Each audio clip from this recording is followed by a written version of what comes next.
So, Dr. Robinson, I noticed in your written testimony, you said that you use she, her pronouns. You're a medical doctor. What's a woman? It's important for you to understand why I said I use she, her pronouns. Well, because I understand that I'm there explaining, are people. I was explaining why I'm asking the question, but I'd just like to get an answer to the question. What's a woman? I think it's important that we educate people like you about why we're doing the things that we do. And so the reason that I use she and her pronouns is because I understand that there are people who become pregnant that may not identify that way. And I think it is discriminatory to speak to people or to call them in such a way as they desire not to be called. Thanks for that So explanation. it's Can you important answer- that we respect each individual person. Are you going to answer my question? Can you answer the question, what's a woman? I'm a woman.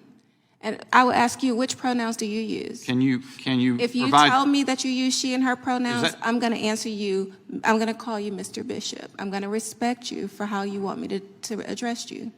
I'm just saying, so you give me an example of a woman, you say that you are a woman. Can you tell me, think that otherwise, is can you tell me what a woman is? Yes, I'm telling you, I'm a woman. Is that as comprehensive a definition as you can give me? That's as comprehensive as the definitions as I will give you today, because see. I think that it's important that we focus on what we're here for, and it's to talk about access to I see. abortion So you're care not interested and in how answering a important question this I ask right unless, is. and answering a question that I ask unless it's part of a message you want to deliver. Is that right? I'm sorry. You're Because not. I was talking and you were talking Yes, at the ma'am. same time. I'm right. I couldn't hear It's my you. time. Okay, It's I my just time to said- ask you questions. That's the purpose of it. Is my ask you to uncover things by asking you questions and asking you to respond. So you're not willing to answer a question unless it's part of a message you wish to deliver. Is that correct? Sir, what I was trying to explain to you is that I had a difficult time hearing you since we were talking at the same time. All right, let me just see if I can go to Ms. Arambide. Is that a pretty close approximation of the pronunciation? Arambide? Arambide? Okay. What do you say a woman is? I believe that everyone can identify for themselves. Okay. Do you believe then that men can become pregnant and have abortions? Yes. Professor Goodwin, the draft opinion says this, in part. The court has no authority to decree that an erroneous precedent is permanently exempt from evaluation under traditional stare decisis principles. Adherence to precedent is the norm, but not an inexorable command.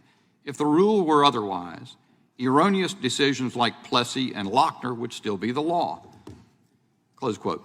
Professor, isn't that inarguably true? Mustn't it be the case that all prior decisions of the court are subject to reevaluation?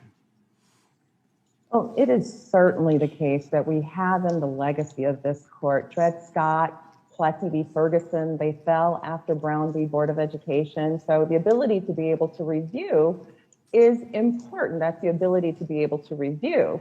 It's another thing when the Supreme Court then strips away a fundamental protection that has been made, particularly given that the justices who may be involved in this leaked draft opinion suggested that they actually respected the precedent and stare decisis associated with Roe, and we were not talking about Plessy v. Ferguson or Dred Scott when they said that they respected that stare decisis.